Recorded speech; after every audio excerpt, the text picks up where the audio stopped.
Vamos nessa, para você que está do outro lado aí, um abraço, viu? Seja bem-vindo, seja bem-vindo. Estamos iniciando mais uma edição do Sem Cortes, esse programa que eu acho tão bacana, eu acho que você também acha, né?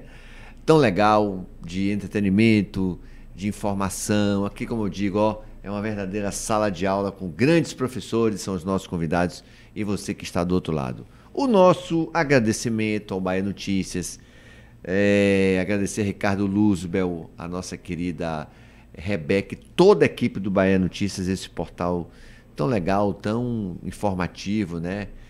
Tão atual, deixa você muito bem atualizado de tudo que está acontecendo. Meu querido Tito aqui no áudio e na técnica também, que nos dá esse suporte. Aos nossos parceiros Mais Cabelo, Clínica de Transplante e Tratamento Capilar, Gran Hotel Estela Maris, o melhor resort urbano de Salvador, Clínica Viterbo, Saúde e Bem-Estar. Também a gente agradece aqui a REC, que é o Reforço Escolar da professora Carmélia, que esteve aqui conosco, conversando de educação, de inteligência artificial, de relacionamento do aluno, professor e escola. E ao Centro Fraterno, aí ó, tá aqui na tela para você, Maria Cecília, cursos gratuitos a partir do dia 1º de setembro. Vê aí, acessa aí o QR Code e você faz a sua inscrição. O nosso assunto de hoje é saúde e bem-estar. Estamos aqui com o Dr. Walter Viterbo, querido amigo de muito tempo. Ele é folião, já foi empresário, dono de bloco, e hoje a área dele é de saúde. Minha querida Valneide, um beijo para você também, nos dando essa assessoria.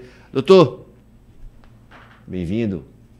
Muito obrigado pela oportunidade, agradecer principalmente aqui ao Bahia Notícias, né? Uma casa que a gente tem muito carinho, principalmente por Luzbel também, que também vem remanescente, né?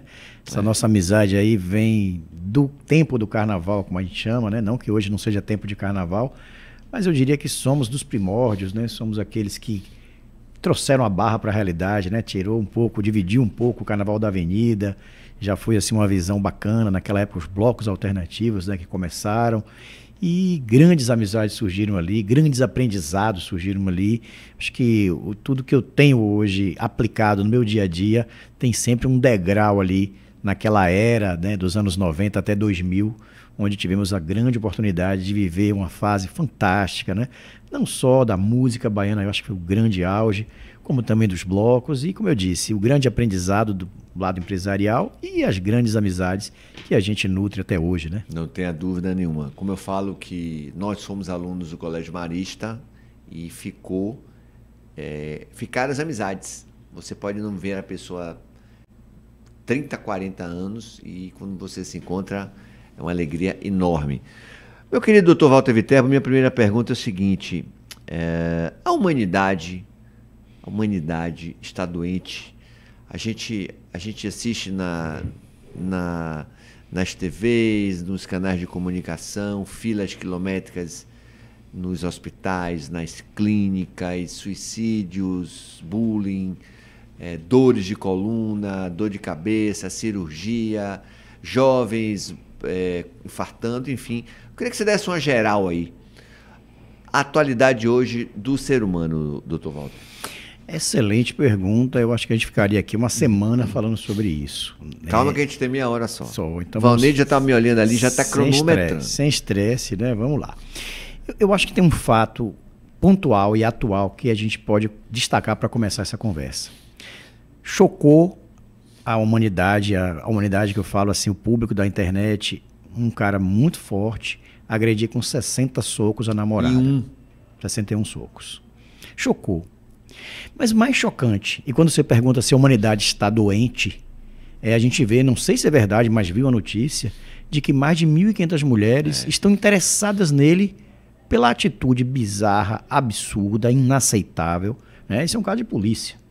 Esse é um cara desse tem que responder por um crime, né, absurdo. Além de uma covardia indiscutível, né? Um homem forte daquele agrediu uma moça dentro de um elevador numa dimensão de 61 socos. Isso já é o quê? A intenção de matar, né? Porque um soco está errado, mas 61 não tem o que discutir.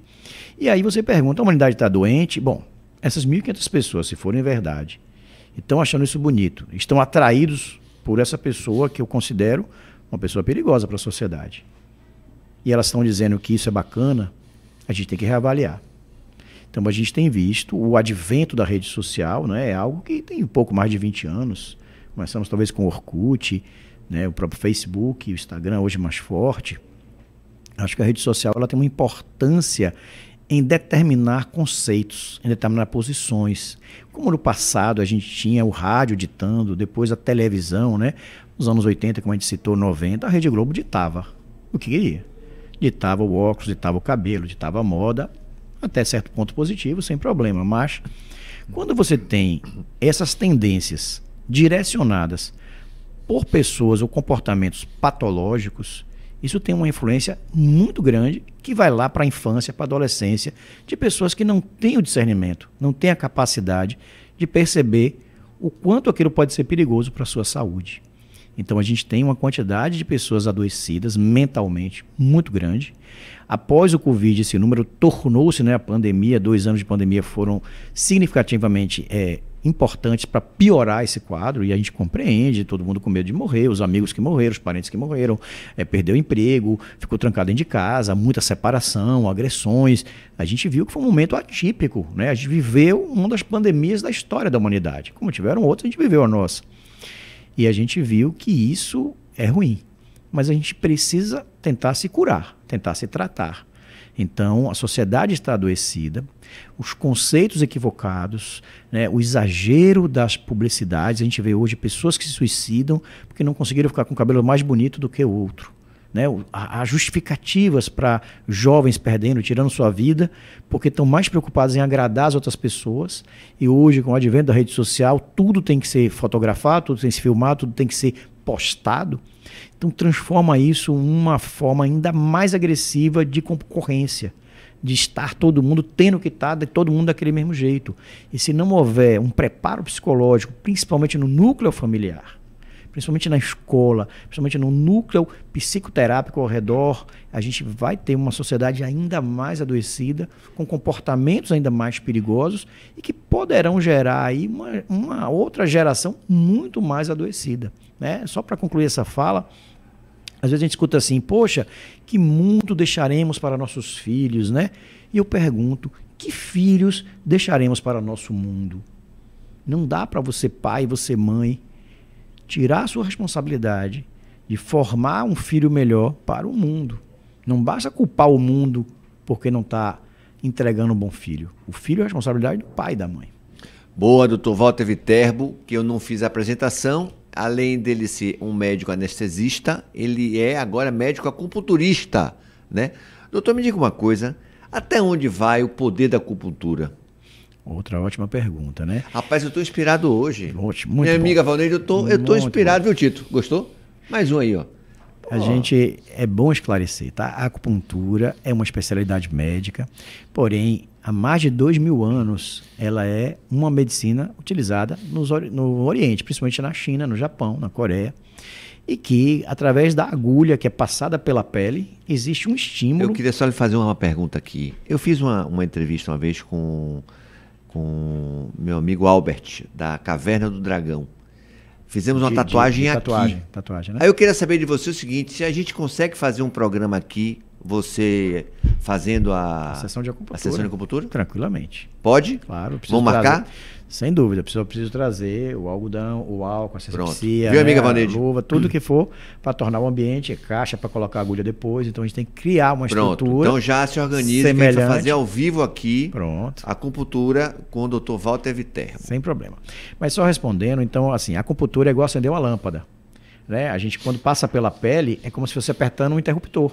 Os nossos nervos são os fios e a lâmpada que acende é o corpo dizendo assim, olha, está me furando. Então o corpo, que é sábio, vai liberar na corrente sanguínea alguns neurotransmissores, alguns hormônios para a gente sentir menos dor. Então a própria acupuntura é o estímulo pequeno da dor para tratar a grande dor. E além de tratar a dor, esses neurotransmissores também melhoram o estresse, principalmente pela endorfina, que é aquele hormônio que dá uma sensação de prazer, de bem-estar. Então, quando a gente faz a acupuntura, né, quando você procura um médico, ele vai fazer toda uma história, não é só colocar a agulha, né? Existe, como na medicina, você vai fazer exame físico, vai pedir exame laboratorial, exame de imagem, vai fazer um diagnóstico. E a partir daquele diagnóstico, você vai fazer uma proposta terapêutica, que pode ser remédio, pode ser cirurgia, pode ser fisioterapia, pode ser diversos outros encaminhamentos. No caso da acupuntura, a escolha dos pontos, né, equivale à sua receita, o que você vai prescrever para aquele paciente. A própria técnica de colocar, as contraindicações, por exemplo, paciente gestante tem que ter cuidado, existem pontos que podem aumentar a contratilidade uterina e forçar o aborto. Existem os pacientes que têm marca-passo ou que têm arritmia, você não pode usar a eletroestimulação. Um paciente que tem sepse, que tem algum tipo de infecção, você não pode fazer. O paciente que fez uma cirurgia e está tomando remédio, por exemplo, fez uma cirurgia cardíaca, está tomando remédios para não coagular o sangue, você deve evitar, para evitar que o paciente tenha algum problema de coagulação. Então, por isso é uma especialidade médica. Por isso deve ser feito por um médico que vai ter a capacidade de julgar a melhor técnica e, claro, qual foi a melhor escolha terapêutica para aquele paciente. Agora tem um detalhe, doutor Walter, o cuidado com a escolha dos profissionais, né? Porque não pode ser qualquer pessoa que vai pegar uma agulha e vai... Exatamente. Como eu citei, não é só a técnica. Às vezes a pessoa fala assim, porque eu estudei e fiz um curso não sei aonde e eu sei onde é o ponto. Veja bem, se eu pegar um livro de direito, estudar ele todo, um código civil, eu não me torno um juiz, porque não é esse o caminho. Eu não me torno um advogado, mesmo que eu saiba o livro inteiro. Então não é você fazer um curso e saber onde botar o ponto de acupuntura. Não é você estudar onde está o meridiano. Qualquer pessoa tem capacidade de estudar e aprender, mas ela não se torna uma médica por esse caminho. O que a gente está citando? Quando aquela pessoa deitar ali no seu consultório, você tem que perguntar se ela tem arritmia, se ela está grávida, se ela tem algum tipo de alteração. Você precisa saber se ele tem outras doenças. Então não é somente colocar a agulha, não é só a técnica, e sim um conteúdo de que você está tratando uma doença. Quando o paciente vai para o consultório de acupuntura, ele vai procurando para tratar uma doença, seja ele psicológica, depressão, ansiedade, estresse, seja ela uma dor, seja ela um problema de cólica menstrual, seja ela um problema de pele. A acupuntura tem diversos tratamentos para diversas áreas, mas é importante você ser tratado por um médico. Doutor Walter, me diz uma coisa, cada região do organismo, por exemplo, as mãos, você coloca a agulha, ela serve para uma determinada situação, ou em todo o corpo, qualquer lugar é lugar? Vamos lá. Se você pegar, e quem estiver curioso pode seguir na internet, o mapa, né, os meridianos. Então a gente tem os 12 meridianos principais e os 2 outros meridianos, né, que são os extraordinários. A gente vai falar o seguinte, eu preciso, na acupuntura, circular a energia, que o chinês chama de Qi. Toda vez que a energia está estagnada, o nome disso é desarmonia, que a gente traduz como doença. Então toda vez que eu me estresso, o meu intestino para. Eu me estresso, eu tenho obstipação. Na medicina chinesa, ele vai dizer assim, olha, você teve o fluxo do Qi estagnado. Estão dizendo a mesma coisa, só que um fala pela filosofia chinesa e outro fala pela medicina moderna. Então, quais são os pontos que eu vou fazer o quê? Mover esse Qi para que a gente consiga restabelecer a saúde desse paciente. E aí vai ter em cada meridiano um determinado ponto. Eu não preciso tratar no local. Eu posso tratar à distância. Então, eu posso tratar uma dor de cabeça com um ponto na mão. Eu posso tratar uma lombalgia com um ponto na perna. Eu não preciso tratar um ponto na barriga para tratar dor de barriga. Eu posso tratar lá no joelho. Então, como eu te falei, o arsenal terapêutico, como é uma farmácia, que o médico sabe os remédios, na acupuntura ele vai ter mais de 360 pontos para ele escolher quais são os 10, 12, 15 que ele vai usar em cada sessão para aquele paciente. Mas são 360 pontos? Entre outros, né? Existem os extras, é um pouco mais. Eu fiz 5 anos acupuntura na Clínica Viterbo, com o Dr. Walter e tal, tomava o tal do choquinho, porra, bom pra caramba. Agora, tinha situações que eu estava muito estressado, de vez em quando sangrava um pouquinho, quero saber por que sangra. Aqui na testa, doía pra caramba, pé, Ave Maria. Por que dói assim em algumas situações, em algumas regiões e outras não, doutor? Vamos lá. Toda vez que você vai fazer uma sessão de acupuntura, você vem diferente da vez passada. Eu digo sempre, tem uma frase que fala, o mesmo homem não passa no mesmo rio 2 vezes. Aí a pessoa fala assim, como assim? Se eu passar no rio e voltar... Não. Se você passar no rio uma vez, quando você voltar e passar de novo, você já não é mais o mesmo homem, porque você já passou no rio uma vez. Você já sabe mais ou menos como é. E o rio também não é mais o mesmo, ele já passou também. Então, cada sessão de acupuntura, você chega com uma nova história. Hoje me aborreci com minha mulher, hoje consegui acertar na Mega Sena, hoje perdi o emprego, hoje vou viajar. Então, cada momento que você chega, você traz um novo Jeffrey. É um novo homem passando num novo rio. E aí, cada ponto de acupuntura, ele vai ter algum tipo de expressão no exterior do que está acontecendo no interior. É o que a gente chama de um ponto de alarme. Então, se determinado ponto dói, eu quero dizer que lá no interior aquela doença está acontecendo. Então, muitas vezes você faz esse pontinho aqui, né, que é o Intang, que é para dormir, para ansiedade. Algumas vezes ele não dói nada, e algumas vezes vai doer muito. O mesmo ponto, o mesmo médico, o que é que muda? O paciente. Por quê? Porque aquele momento que ele fez, ele está num momento de estresse ou num outro momento de estresse. A mesma coisa os pontos dos pés. São pontos mais sensíveis, mãos e pés são mais sensíveis. Se você está num momento mais tranquilo, você sente menos. Se você está num momento mais estressante, você sente mais. Porque o corpo está mais com a sensibilidade mais aumentada. Como é que está hoje o padrão de aceitação do Conselho Regional de Medicina, doutor Walter, em relação ao acupunturista? Então, é uma especialidade médica desde 1995, né? A gente já tem aí 30 anos que é uma especialidade médica, tanto que os planos de saúde, inclusive o SUS, já contemplam no seu rol, né, de obrigatoriedade de cobertura. Então, é uma especialidade médica igual a cardiologia, a oftalmologia, a ginecologia. A acupuntura está lá no rol de especialidades médicas. Existem doenças que, na sua maioria, pode ser tratada pela acupuntura? Perfeito. Exclusivamente, enfim, ou não? Então, isso também é uma resposta muito ampla. Antigamente, a acupuntura era entendida como medicina alternativa. E esse termo modificou-se para a medicina complementar. São coisas bem distintas. Eu não preciso, para um paciente que tem uma lombalgia importante, no primeiro dia suspender o anti-inflamatório dele. Não preciso. Ele vem tomando um dia, pode tomar mais um ou dois. Mas eu posso complementar, fazendo acupuntura em determinados pontos, à distância e no local da coluna lombar dele, para que ele, de uma forma complementar, tenha duas medicinas a favor dele. Não existe, eu gosto muito de dizer assim, aqui não existe aquela frase, largue tudo que eu te salvo. Aqui existe utilizar-se dos melhores recursos da medicina oriental com a medicina ocidental. O médico que tem a medicina ocidental, formatura, e mais o curso de acupuntura, ele dispõe de duas medicinas para utilizar o melhor recurso no melhor momento. Então não tem isso agora. Eu quero largar o anti-inflamatório. Ótimo, vamos trabalhar para a gente não usar mais. Eu estou usando remédio para dormir, eu quero tratar a insônia, vamos tirar esse remédio até quando for possível.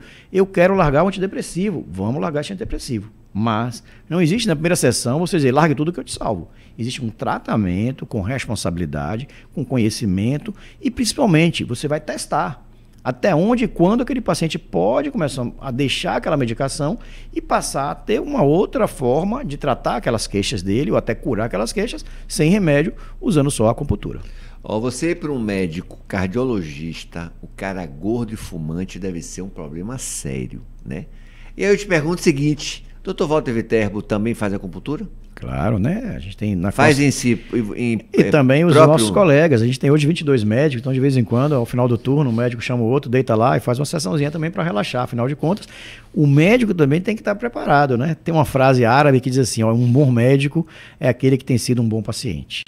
A gente tem que ser o paciente para entender, a gente tem que deitar naquela maca, tem que aceitar que outro colega trate a gente para que a gente esteja bem. Assim como o psicólogo também faz terapia com outro psicólogo, né? É obrigatório, o psicólogo também está sendo tratado para que ele esteja bem.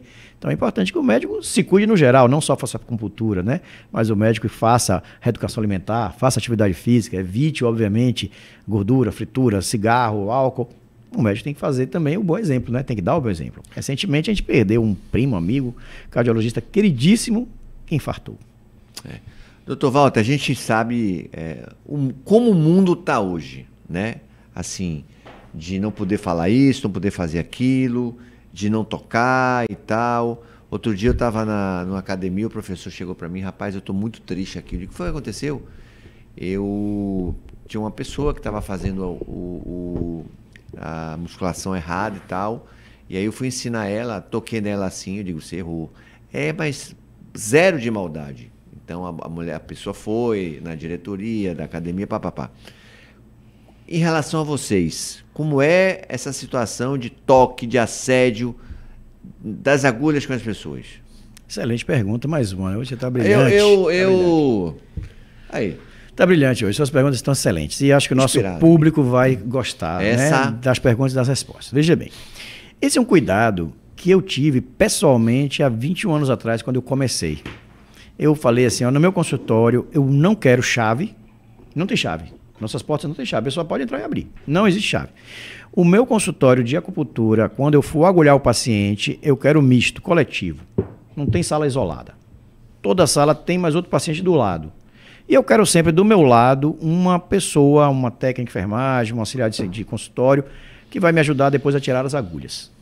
Então, se algum paciente, tiver a maldade de querer dizer que aconteceu algo que possa não ter acontecido, a gente vai ter uma testemunha.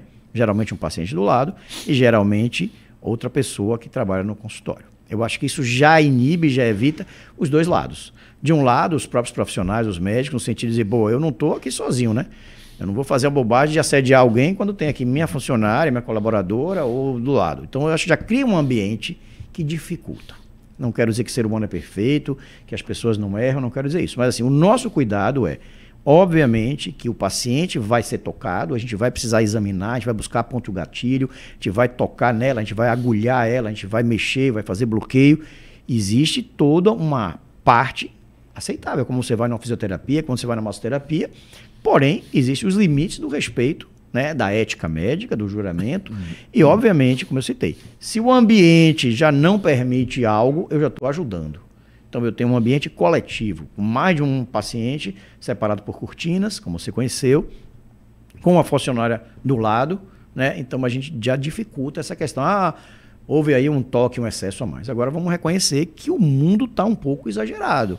Não quero entrar no mérito aí dessa questão do assédio. Eu acho que as mulheres, elas têm todo o direito, né? A gente viu isso, por exemplo, no carnaval, várias campanhas, não é não. Eu acho isso correto demais. A gente tem que entender o respeito, o limite. Aquela coisa do beijo forçado, isso é inaceitável.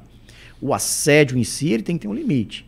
Agora, não pode também ter o limite inverso, né? Eu até outro dia ouvi de uma paciente minha reclamando, olha, tá tanto mimimi que os homens estão com medo. Os homens estão com medo de chegar para mim e dizer, vamos sair porque eu vou processar ele. Então, assim, quando você sai da normalidade, quando você vai para um exagero, você precisa voltar para uma linha de equilíbrio. Então, até que horas eu posso chegar para uma pessoa e dizer assim, e aí, queria te conhecer, queria chamar para a gente tomar um café. Será que isso eu vou preso? Será que isso é hoje um feminicídio? Ou não, isso está normal e pode? Então, assim, está um pouco confuso mesmo, né? As linhas de corte estão confusas. Não querendo aqui dizer que as mulheres não merecem o respeito. Não aqui jamais dizer que eu concorde com a pessoa ultrapassar o limite. Mas também não pode o inverso, né? Assim, vamos dizer, os homens estão até com medo de se aproximar. Verdade. E os médicos devem estar sofrendo muito com isso. Não é a primeira vez que eu ouço isso, não. Viu? Já foram vários. Dizer o seguinte, Jeffrey, meu consultório é porta aberta e sempre uma pessoa comigo. Pronto. Em reuniões também, em empresas, os diretores de empresa, quando vão conversar com seus funcionários, sempre tem alguém do lado e porta aberta, para evitar exatamente essa assédio, situação, né? Esse assédio. A gente está conversando com o Dr. Walter Viterbo, conversando sobre saúde e bem-estar, Clínica Viterbo. Quantas unidades já, Dr. Walter? Somos 6 unidades, do comércio até o Itaigara, aqui em Salvador 3 de Bolevarside, seguindo para o Hangar e agora Lauro de Freitas, no Dual, né? Estamos lá em Lauro. Aceita os planos?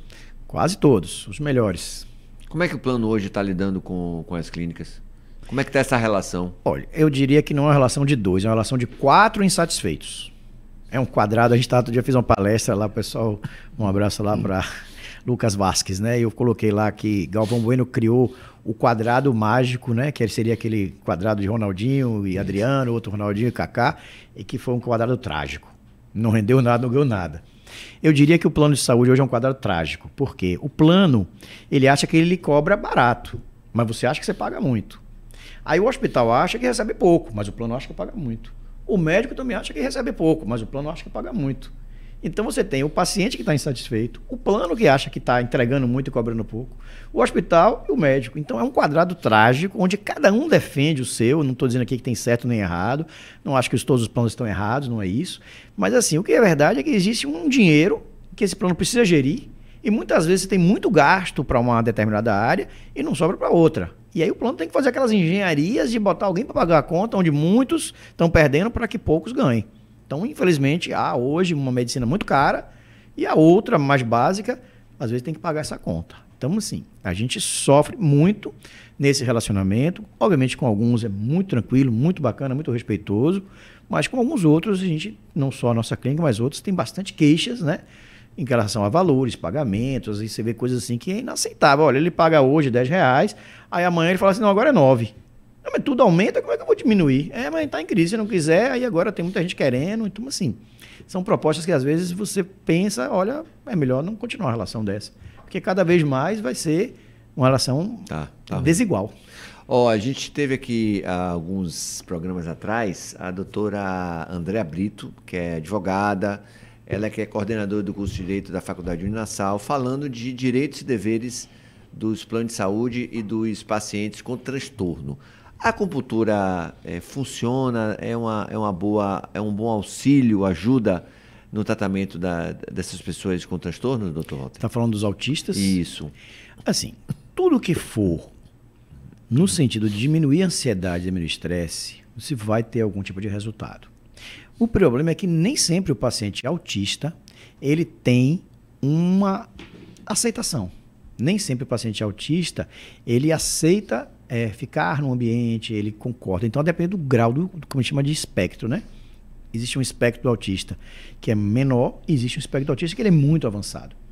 Então, a depender desse espectro, é possível a acupuntura entrar com mais um degrau dessa terapia, como o canabidiol, como a terapia ocupacional, como tantas outras terapias estão sendo utilizadas hoje para o autista. A clínica Viterbo é uma clínica de saúde e bem-estar e é uma clínica para dor, né? Muita gente, né, doutor, sentindo dores agudas, leves. Como administrar, como ter conhecimento, como sabermos que uma dor é aguda, não é aguda, e como pode ser feito esse tratamento? Lá na clínica, por sinal, né? Muito bom. Primeiro que a prevalência na população de dor é muito alta. Acredita-se que até 92% da população mundial um dia vai ter dor de coluna. Mais de 50% vai ter dor de cabeça. Várias estatísticas mudam, né? Algumas para mais, outras para menos, mostra que dor de cabeça é mais e tal. Mas, enfim, em algum momento da sua vida você vai procurar uma clínica de dor, porque a sua dor é forte a ponto de você precisar de ajuda. Isso tem chegado cada vez mais numa população cada vez mais jovem. A gente tem visto hoje os adolescentes com celular, muito ler-dort, em pessoas que antigamente, quando a gente começou, um bancário de 20, 30 anos tinha uma doença. Hoje, adolescente de 20 anos já tem a mesma doença que o bancário levou 20, 30 anos para ter, com 50. Então, a gente vê que a dor está cada vez mais precoce dentro da população. Agora, é importante esclarecer, você falou, o que é dor aguda e o que é dor crônica. A dor aguda e dor crônica não tem a ver com intensidade. Uma dor crônica não é mais forte do que uma dor aguda. Dor aguda e dor crônica tem a ver com tempo. Se uma dor durar até 90 dias, ela é uma dor aguda, é uma dor benéfica. Esse paciente provavelmente vai melhorar. Exemplo, eu fui aqui pegar esse copo, ele bateu aqui minha mão, machucou. Naturalmente, essa dor, em até 90 dias, ela vai ficar boa. Eu tive a dor, me avisou que está doendo, eu posso aqui fazer algum tratamento, botar um gelo e melhora. Mas se a dor passa de 90 dias, ela vira um problema. Ela é a dor crônica. Então, uma artrite de joelho num paciente com mais de 80 anos. Aquela dor ali, o tempo inteiro, informando ao cérebro que está doendo, ela vai desorganizar o processo de percepção da dor. E aí você tem dois problemas, a sua dor real e a sua percepção de dor alterada. A fibromialgia é um grande exemplo disso. Às vezes a pessoa não tem nenhuma causa, não tem nenhuma dor, nenhum corte, nada, nenhuma lesão, mas tem a fibromialgia, que é uma doença onde a percepção de dor é que está doente. O seu sistema de percepção de dor está aumentado como um alto-falante. Então a pessoa bate aqui a mão e faz dor, dor, dor, dor, dor. E aí você interpreta de forma aumentada. E aí você tem uma doença onde a doença está no sistema de percepção de dor. E toda dor crônica, se não for tratada, ela tem uma grande chance de se tornar, né, o que a gente chama de sensibilização. Ela tanto pode ser periférica quanto central, onde a pessoa começa a ter alterações na percepção. Até passar uma camisa, enxugar uma toalha, a pessoa começa a ter uns estímulos que são maiores do que eles são, e isso incomoda. E como é que se faz? Quais são os tratamentos lá na clínica então, da o Viterbo? mais importante, né, lá na clínica Viterbo, a gente tem uma medicina multidisciplinar, onde vai de ortopedia, da acupuntura, da clínica da dor, reumatologia, fisiatria e mais, obviamente, a psicologia, a nutrição e a fisioterapia e a massoterapia, para que esse paciente tenha todos os recursos para tratar e que essa dor, que se já era crônica, tente resolver e se era aguda, não se torne crônica. Então, o importante é estar de olho na solução da queixa, porque uma vez instalada a dor crônica, a gente tem muito mais trabalho para recuperar o quadro de saúde desse paciente. E parar também, né, doutor, de estar tomando tanto anti-inflamatório, né? O anti-inflamatório, por si só, é uma medicação muito potente, mas que tem um custo para o estômago, para o fígado e para o rim muito alto, principalmente para o rim. Para o hipertenso e para o diabético, Nunca deve ser indicado sem a convivência do médico ao lado. Então, assim, essas medicações, elas devem ser usadas em casos muito pontuais e por poucos dias. Não tem se eu estou usando anti-inflamatório há 2 meses, 3 meses. Pode procurar o gastro, o nefro e procurar o cardiologista que você está doente de outras coisas mais. Dr. Walter Viterbo está conosco aqui. A gente quer agradecer os nossos apoiadores, né, como o Gran Hotel Estela Maris, o melhor resort urbano de Salvador, a REC, que é o reforço escolar da professora Carmélia, ao Centro Fraterno, aí está na tela, Maria Célia. São cursos gratuitos, já a partir do 1º de setembro, você faz sua inscrição aí pelo QR Code, tá bom? Um abraço, meu querido doutor Rafa. A Clínica Viterbo, Saúde e Bem-Estar. Janeiro tá chegando, né? Tá pertinho, aí o janeiro branco. E eu queria que o senhor falasse aí uma das grandes ações da Clínica Viterbo, né, doutor Walter? É verdade, a gente lançou essa campanha, acho que em 2014, já se foi mais de 11 anos, onde a gente chamou a atenção, né, da cor branco, da cor da paz, do verão, o janeiro, e é a campanha de prevenção ao estresse, onde a gente lançou também o termo Semear Sempre, tem um livro, inclusive, né, que a gente publicou no ano passado, e a gente dá 12 dicas através do livro Semear Sempre, para que as pessoas possam prevenir ou tratar o estresse. Eu já ia te perguntar isso e você antecipou. A palavra semear sempre. Né, sempre tem um significado cada letra, né? Então, semear, S é o sono, né? Cuidar do sono. S são os exames preventivos. M são metas. O outro é exercício. O A é alimentação. E o R, relacionamentos. E depois a gente ampliou para o sempre, que aí viram mais 6 letras. O S agora é de sexualidade, o outro é de escolhas, o outro M é de medicamentos, né, que é o último que a gente deve usar. O P é de práticas complementares, exatamente acupuntura, yoga, reiki. O R é ressignificar, às vezes você tem um estresse, você tem que ressignificar aquilo, você não tem mais jeito. E a última letra é a espiritualidade. Então, semear sempre são 12 letras que, se você seguir, tem lá o livro, se puder, quiser comprar, está na Amazon. E tem também o físico, você vai aprender a gerir mais o seu estresse. O livro foi escrito por você? Sim. Ah, doutor, que Eu legal. desenvolvi esse, né, a gente chama isso de 12 letras, né? Então, 12 letras para prevenir e tratar o estresse. E o dia a dia, doutor Walter, que orientação o senhor pode dar às pessoas que estão do outro lado aí? Não é fácil se livrar do estresse, né?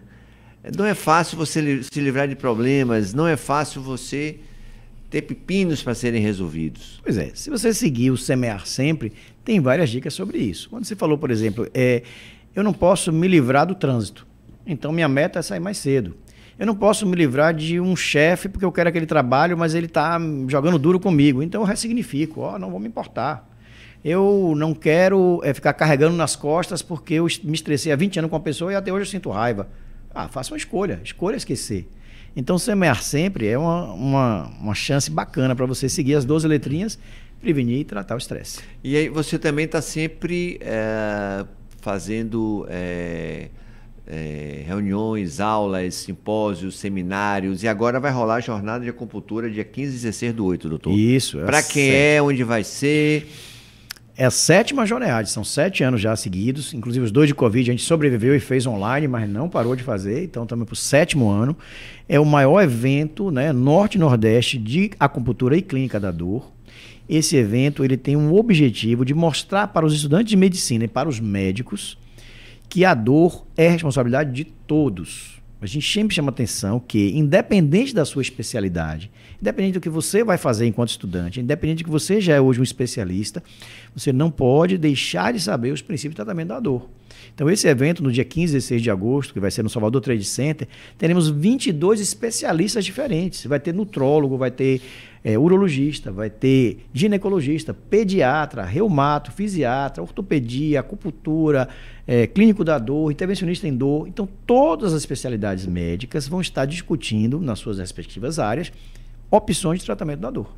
Os atletas, eles também utilizam a acupuntura como uma forma de tratamento, doutor? Com certeza. A gente tem vários atletas, profissionais e não profissionais, né, que nos procuram, tanto para reabilitar lesões, quanto para fazer mesmo para melhorar a sua performance, né? Performance muscular, performance cardiovascular. O paciente que faz acupuntura, ele tem menos estresse, ele tem mais saúde. E a acupuntura hoje, Brasil, mundo, em relação à Bahia? A gente hoje está num bom patamar. Eu acredito que sim. Avançados, atualizados. Perfeito, eu acredito que sim. Temos boas clínicas, bons profissionais. Muitos deles eu tenho a honra de dizer que foram meus alunos. Eu tenho uma pós-graduação de acupuntura aqui na Bahia já há 18 anos. Formamos mais de 50 colegas, né, que estão hoje aqui em Salvador espalhados por outras cidades, até de outros estados também.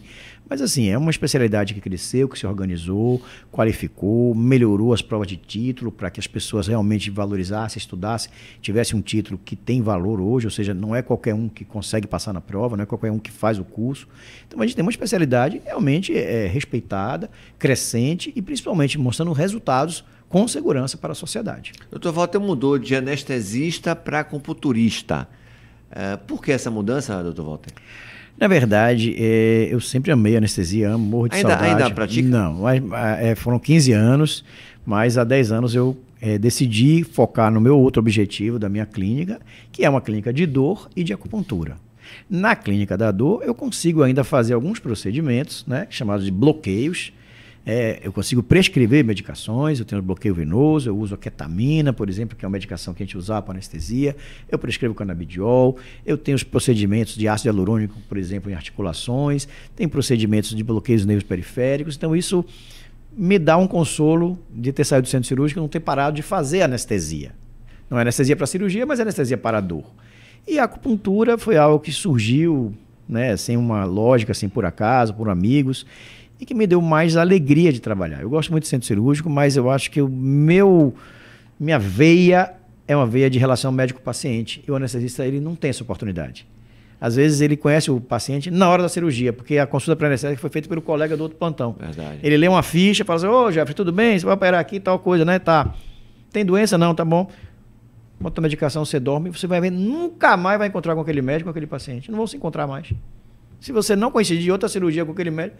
Então, eu senti que o consultório me preencheu muito isso, né? Então, eu acho que a relação médico-paciente, eu já tendo 30, 40 pessoas num dia. Imagine em 20 anos o tamanho da clientela que hoje eu tenho, amigos que se tornaram, né, dentro de consultório, se tornaram meus amigos, pacientes que vão, que vêm, que traz filho, traz pai, traz vó, vizinho. Então, é uma realização pessoal trocar a especialidade com todo o amor e gratidão que eu tenho da anestesia, mas hoje é acupuntura e dor. Tem a relação também, doutor, da sementinha, né, na orelha. O que é que diferencia da acupuntura? Na verdade, a auriculoterapia é um complemento. Assim como a eletroestimulação é colocada na agulha, o choquezinho, a aurículo é como se fosse uma somatotopia, que é a representação do todo pela parte, né, ou da parte pelo todo. Então, a orelha é como se fosse um feto. Imagina um nenenzinho de cabeça para baixo. É verdade. Cada área do corpo do feto é uma área que a gente usou, por exemplo, estou tratando estresse, tem um pontinho aqui do estresse, ansiedade, ponto do coração, ponto da angústia, ponto da boca, ou da coluna cervical. Então, além de fazer a acupuntura, a gente coloca essa sementezinha nos locais proporcionais à queixa do paciente, para que ele fique em casa apertando essa semente, porque o que é a acupuntura? É acender a lâmpada. Então, ó, a semente de mostarda, você aperta naquele ponto, vai dar um estímulozinho, às vezes é tão doloroso que a pessoa precisa tirar. Esse estímulo doloroso é exatamente fazer a acupuntura em casa. Então, é um complemento da acupuntura. Eu gosto da sementinha, adoro. Dr. Walter Viterbo esteve aqui conosco no finalzinho, doutor. Rede social e o contato para a 7ª jornada. Então, hoje tudo é rede social, né? No Instagram você vai encontrar a 7ª, né? Número 5, número V e E, que é 7, Jornada Norte-Nordeste Acupuntura, chamada de JONEAD, com 2 N's. E Dr. Walter Viterbo é só procurar, que ninguém consegue se esconder mais na rede social, né? Todo mundo acha todo mundo. Temos a Clínica Viterbo à disposição. Convido também para conhecer o Ecoparque Zen, né? Lá em Baçaí. Quem quiser desestressar, trilha, cachoeira, caminhada. Tem um zoológicozinho com vaquinha, com ovelha, carneiro, galinha, pato para criança. E vale a pena também tomar um banho de cachoeira aí. Sempre é bom a energia, né? Desopilar. Então, conheço o Ecoparque Zen em Baçaí, Ecoparque, Parque Normal, que é o E. Tudo isso está em rede social, a gente não se esconde mais não. Pessoal, um abraço para vocês, obrigado mais uma vez, curtam e compartilhem. Esse foi mais uma edição do seu Sem Cortes aqui no Bahia Notícias, às terças-feiras do meio-dia, 13h. Obrigado, querido Tito. Valneide, um beijo para você, brigadão. Doutor, valeu, viu? Obrigado. Até a próxima, Jesse. E a gente se encontra na próxima semana. Abraço para vocês. Tchau.